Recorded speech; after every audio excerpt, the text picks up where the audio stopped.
न जाने किसकी नजर लग गई है हमारे जंगल को। हम सब पक्षी कितने अच्छे से जिंदगी गुजार रहे थे, कभी भी डर नहीं था। लेकिन जब से पहाड़ों वाले गुफा में उल्लुओं ने बसेरा किया है, तब से हरदम डर सा लगा रहता है। न जाने वो कौन सी मनुष्य रात होगी जब उल्लुओं ने पक्षियों पर हमला करेगा। हाँ टूनी बहन, तुमने सही कहा। अगर हम सब इस जंगल को छोड़ देंगे तो अच्छा रहेगा। क्यों ना हम सब दूसरे जंगल में चले जाएं। इससे अच्छा होगा उल्लू के हाथों से मरने से पहले हम सब इस जंगल को खाली कर देते हैं। जब से उल्लू इस जंगल में बसेरा किया है, हरदम डर सा लगा रहता है। न जाने और कितना डरना होगा इन उल्लुओं से। जंगल के जितने भी सारे पक्षी थे बहुत ज्यादा परेशान थे, क्योंकि उस जंगल में उल्लुओं का परिवार आ गया था। बस उसी दिन से सब पक्षी बहुत ज्यादा परेशान हो गए थे। ऐसे कैसे हम सब अपने घर को छोड़कर जा सकते हैं? घर बनाना कोई आसान काम नहीं है। तुम सब पक्षी थोड़ा हिम्मत रखो, हम इसका कोई उपाय निकालते हैं। कौवे भैया, आप क्या उपाय निकालेंगे? वे सब उल्वे शक्तिशाली हैं। हमारा और उसका क्या मुकाबला, आप अच्छी तरह से जानते हैं। हम सबको उस उल्वे से कितना ज्यादा डर लगता है। तुम सब चिंता मत करो। और हाँ टूनी, तुम और कबूतर चलो मेरे मामा जी के पास, वो जरूर कुछ उपाय निकालेंगे। फिर कौवा, चिड़िया और कबूतर दूसरे जंगल में चले जाते हैं। नमस्ते मामा जी, आप कैसे हो? आओ आओ कालू कौवे, कैसे आना हुआ? सब ठीक है ना? मामा जी, कुछ दिनों से हमारे जंगल में उल्लुओं ने बसेरा कर लिया है। और तो और वे सब किसी पक्षी के बच्चे को खा जाता है या फिर अंडे को पी जाता है। हम सब बहुत ज्यादा परेशान हो गए हैं मामा जी, और हम सब की परेशानी बढ़ती जा रही है। अब तो डर भी लगने लगा है, कहीं एक दिन हम सब पक्षी पर हमला ना हो जाए। आप बड़े हैं मामा जी, आप ही कुछ उपाय बताइए, इसलिए हम सब आपके पास आए हैं मामा जी। हमारी परेशानी को दूर कीजिए मामा जी, हम सब बहुत ज्यादा परेशान हो गए हैं इन सब उल्लुओं से। मामा जी, मैंने कालू से कहा है वो जंगल हम सब छोड़ देते हैं और दूसरे जंगल में चले जाते हैं और घोंसले बना लेते हैं, लेकिन कालू मान ही नहीं रहा है, अपनी जिद लगाकर बैठा हुआ है। चिड़िया, कालू सही कह रहा है। अगर मुश्किल से डरकर आगे आगे भागते रहोगे तो मुश्किल कभी भी पीछा नहीं छोड़ेगी और मुश्किल आती रहेगी। और हाँ, तुम सबको मुश्किल से लड़ना होगा। अच्छा ये बताओ, वे उल्लू रात को ही सिर्फ निकलते हैं या दिन में भी निकलते हैं? नहीं नहीं मामा जी, वे उल्लू सिर्फ रात को ही आते हैं। जब जंगल के सारे पक्षी सो जाते हैं तब चुपके से आकर पक्षियों पर हमला कर देते हैं और हम सबको बिल्कुल भी पता नहीं चलता है, और हमला किया हुआ पक्षी को अपने साथ लेकर चला जाता है। न जाने ये कैसा पक्षी है, चोर की तरह आता है और सब तहस नहस करके चला जाता है। मेरे पास एक अच्छा उपाय है। उल्लू तो शक्तिशाली है ही, लेकिन अगर तुम सब मिलकर मुकाबला करो तो उन उल्लुओं को तुम सब भगा सकते हो। कालू, तुम ऐसा करो, अपने जंगल में पहरा लगा दो और हर पक्षी बारी बारी से पहरा करेंगे। जैसे ही पहरा करने वाला पक्षी उन उल्लुओं को आता देखकर वो शोर मचा देगा। इससे सब पक्षी इकट्ठे हो जाएंगे और ये सब देखकर उल्लू भाग जाएगा। मुझे पूरा यकीन है उल्लुओं के मन में डर बैठ जाएगा। फिर एक दिन ना एक दिन हमेशा हमेशा के लिए जंगल को छोड़कर वे उल्लुए भाग जाएंगे। किसी ने सच ही कहा है, बड़े लोगों की बातें बड़ी ही होती है। मुझे मामा जी की ये बात बहुत ज्यादा अच्छी लगी। हम सब ऐसा ही करेंगे मामा जी। फिर तीनों पक्षियाँ वहाँ से अपने जंगल में चले जाते हैं। फिर सब पक्षी इकट्ठे होकर बातें करते हैं। कालू, अब क्या होगा? कौन सा पक्षी पहरा देगा? टूनी, ऐसा कर लो, हर दिन रात को मैं पहरा दे दिया करूँगा और तुम सब पक्षी मुझे हर दिन भोजन ला कर दे देना। और वैसे भी दिन को मुझे बहुत ज्यादा नींद आता है और रात को मुझे नींद आता ही नहीं है, इसलिए मैं पहरा दिया करूँगा। ये तुमने अच्छा किया। और वैसे भी तुम तो बहुत ज्यादा होशियार हो, ये काम तुम अच्छे से कर लोगे। और वैसे भी पहले तुम कौन सा अपना भोजन ढूंढ कर खाते थे, हरदम तो दूसरों से ही भोजन मांग कर खाते थे। और तुम्हारी पत्नी नैना को ये बात सुनकर मजा ही आ जाएगा और उसे हर दिन नई नई चीजें खाने को मिलेंगे। कालू कौवा ये बात सुनकर मन ही मन बहुत ज्यादा खुश होता है। तब कालू, आज तुम रात को पहरा दोगे? हाँ हाँ बिल्कुल, मैं पहरा दूंगा।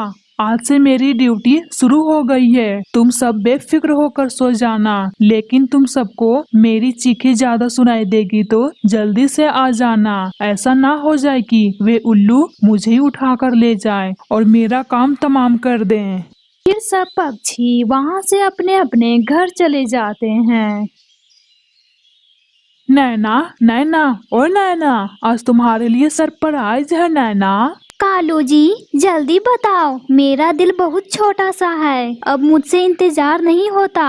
नैना, पहाड़ों वाले उल्लुओं ने हमारा भला ही कर दिया है। कालू जल्दी बताओ या पहेलियां ही बुझाते रहोगे। सारे पक्षियों के आंख से आंसू टपक रहे हैं और तुम बोल रहे हो भला ही कर दिया है। पहेलियां बुझाना बंद करो और सीधे सीधे बताओ तुम कालू।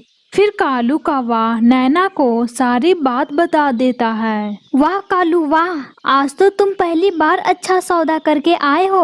अब खाने को हर दिन रंग बिरंगे भोजन मिलेंगे। तोते का अमृत सोचकर मेरे मुंह में तो अभी से ही पानी आ रहा है। आज तुमने पहली बार अच्छा काम किया है कालू। अब मुझे पहरा देने जाना होगा, मेरा ड्यूटी आज से शुरू है। कालू जी मैं अकेले घोंसले में नहीं रहूंगी, मुझे रात को बहुत ज्यादा डर लगता है। मैं भी साथ में चलूंगी। ऐसा ना हो वो उल्लू मुझे अकेला देखकर मुझ पर हमला कर दे। फिर दोनों पक्षियाँ वहाँ से दूसरे जंगल में चले जाते हैं और एक पेड़ पर जाकर बैठ जाते हैं।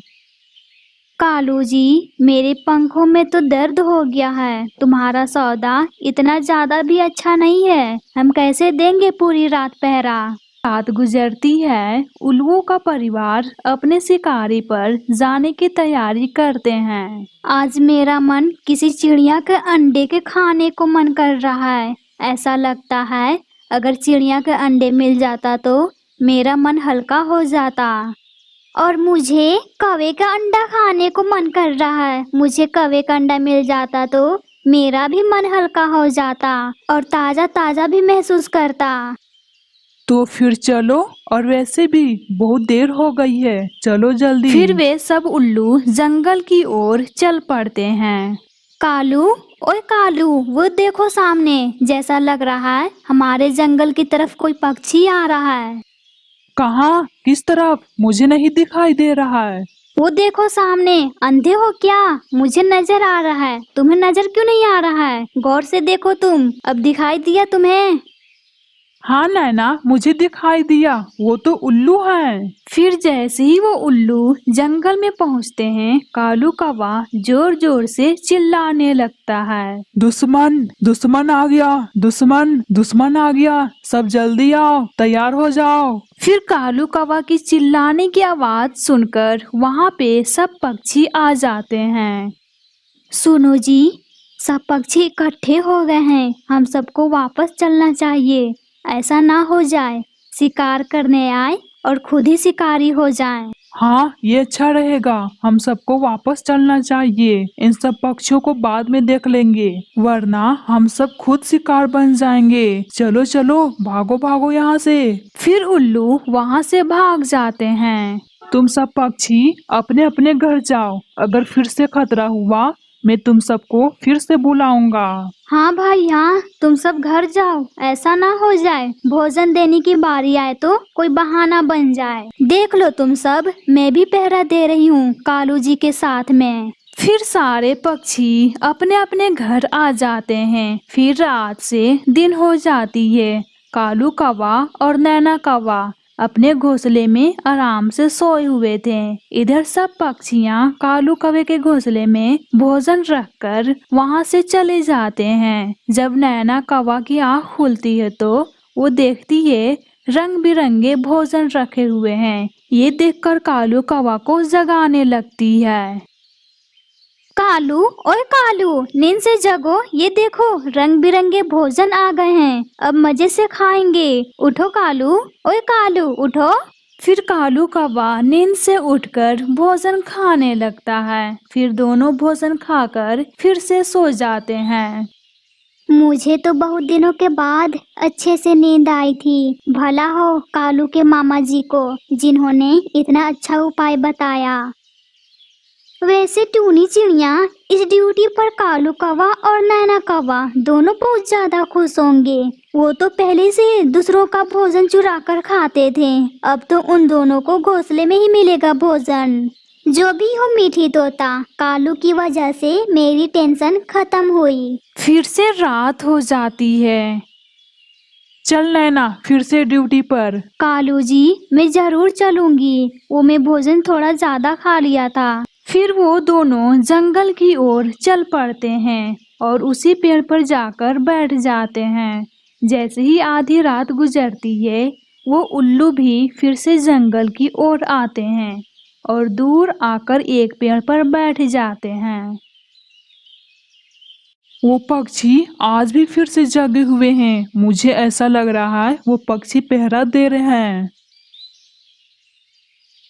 कालू कौवा और नैना कौवा उन उल्लुओं को देख लेते हैं। कालू जी, देखना मैं इन सबको कैसे भगाती हूँ। तुम्हारी पत्नी बहुत ज्यादा चालाक है, बस थोड़ा सा नाटक करना होगा। नैना, वो कैसे? तुम चलो मेरे साथ, उन उल्लुओं के सामने वाले पेड़ पर बैठ जाते हैं और ये जाहिर करेंगे हमने उनको नहीं देखा। इससे क्या होगा नैना? तुम सिर्फ चलो मेरे साथ।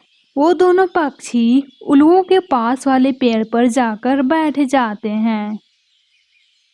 कल तो वे उल्लू बचकर चले गए थे, लेकिन आज आने दो उन्हें। मैं तो उल्लू की पत्नी का खून पीऊंगी। आप सब तैयार हैं ना कालू जी? हाँ हाँ, हम सब तैयार हैं। उल्लू पति जी, भागो यहाँ से। ये सब पक्षियाँ हम सब पर ही हमला करने वाले हैं। अगर इन सब पक्षियों के हाथ लग जाएंगे तो हम सब का अनार का जूस बन जाएगा। भागो भागो यहाँ से। उल्लू पति जी, भागो यहाँ से। क्या सोच रहे हो आप? फिर वे सब उल्लू वहां से डर के मारे हमेशा हमेशा के लिए भाग जाते हैं और फिर सब पक्षी खुशी खुशी से सब साथ में जीवन बिताने लगते हैं। लेकिन कालू कौवा और उसकी पत्नी को भोजन मिलते रहता है।